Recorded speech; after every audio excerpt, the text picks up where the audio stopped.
كتسمع.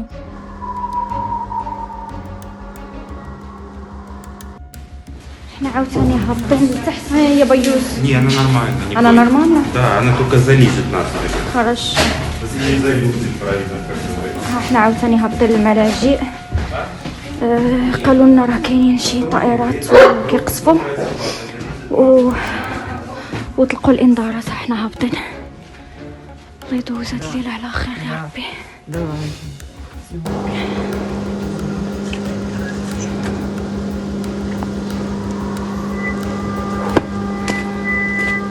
كتسمع.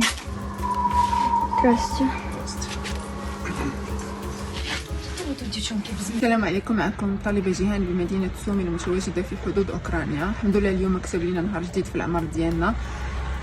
دوزنا ليلة جد مرعبة، أمور ما يمكنش حتى نوصفها لكم. داكشي بزاف رعب وطلقات نارية وبزاف الحوايج.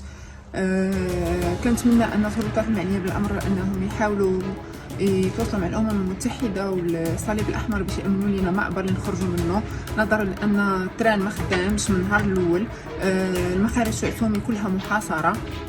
حنا أزيد من 30 طالب مغربي كيتواجد بهذه المدينة كنا حاصلين هنايا. ما كانش عندنا الفرصة بحال المدن الأخرى كخاركوف وأوديسا وكييف باش حنا نسافروا ونخرجوا ونوصلوا لبر الأمان.